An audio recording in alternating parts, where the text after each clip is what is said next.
What's going on, guys? This is Elder Scrolling, and welcome to another build video.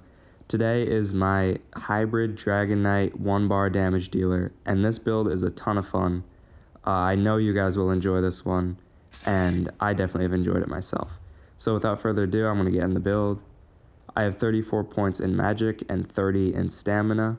This is a hybrid build. I'm using the Thief Mundus stone, and I am using tri-stat foods as well as tri-stat potions. Craftable or crown is fine. And then I have the Pillar of Nirn greatsword with weapon spell damage enchant and infused.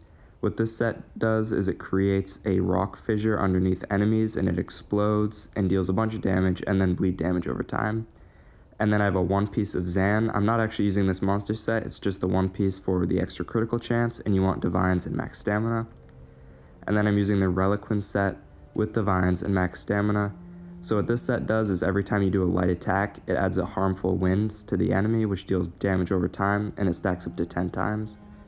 And then I have Pillar of Nirn shoulders, Relequin belt, Relequin gloves, Relequin pants, and Relequin boots. You want that all divines with max stamina enchant.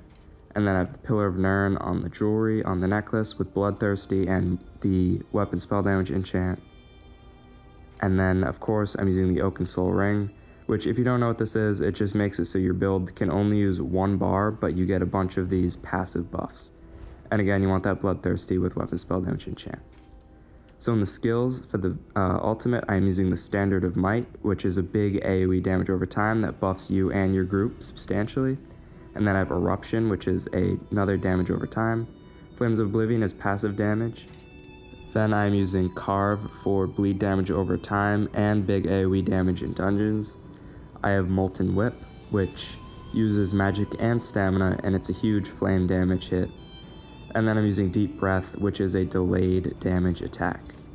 So this Molten Whip you can replace with Stone Giant or Dizzying Swings if you'd prefer that. It just depends on how you like to play. Molten Whip is going to give you the highest damage though. In the champion points, I have Fighting Finesse in the blue, Master at Arms, Deadly Aim, and Wrathful Strikes. In the red, I have Celerity, Rejuvenation, Fortified, and Boundless Vitality. And then over in the green, you can just do whatever you want for this, but I have Master Gatherer, Angler Instinct, Gifted Rider, and Steed's Blessing. But again, you can do whatever you want with this section. And in the passives, you're going to want all the Dragonknight passives. You're going to want all the two-handed passives. And you're going to want all the medium armor passives. And depending on what you use for helmet, you're going to want light or heavy armor passives. Or just all medium armor passives if that's how you decide to go.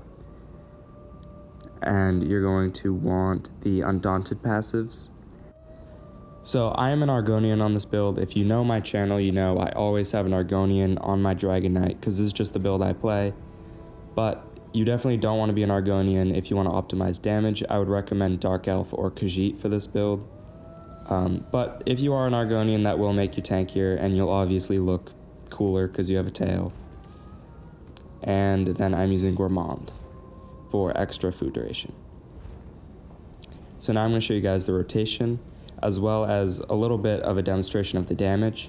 So you're going to always want to keep Flames of Oblivion up, and then you're going to place the ultimate, and then immediately you use the Inhale, and then you place Eruption, and then you use Carve. And you should be able to do both of those before the Inhale explodes. So then you just use Inhale, and you should be able to get 2 Molten Whips in during the duration of that Inhale. So it's really optimizing your damage. So it does make it a little harder to play, trying to weave the Inhale in there, but it definitely helps your damage a lot. And you also need to make sure to get your light attacks in so that the Relequin will proc. So this time I'm going to do it a little bit faster, and you just have to remember to keep the Carve, Flames of Oblivion, and the Eruption up. So I'm going to go in, and I'm just going to do it a little more fast paced.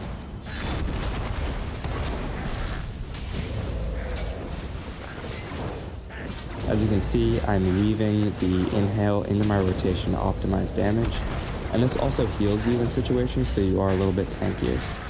And also this build does do really big AoE damage, If you don't know what AoE means, it means area of effect. And as you can see, I did just a short little demonstration. I didn't even go really all out, and I didn't go for that long, and I got 74,000 DPS. So now I'm going to show you guys my outfit. I've had a lot of comments asking about what this is, so I'm using the Mazzotin helmet, the Meridian Jack, and not just any Meridian Jack, specifically the medium one. I'm using the Pit Demon Pauldrons, the Dremora Gauntlets, the Meridian Belt, the Meridian Greaves, and the Dremora Boots. And then I have the Zan's two-handed sword. So for the coloring, I am using Void Pitch Black for all of the black, and this is just the darkest black in the game. And to get this Void Pitch, I believe you have to do something with the Vadishran Hallows arena, but don't quote me on that, I'm not sure, but I'm pretty sure that's how I got it.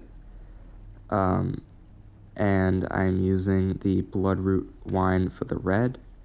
There are some other options for reds, but I just like this one because it gives you it's the most strong red. And then for the gold, I'm using Transmulate Violet, which is a little confusing because you'd expect it to be a purple, but it's actually a gold. So thank you guys so much for watching. I hope you guys enjoyed as much as I did, and have a great rest of your day.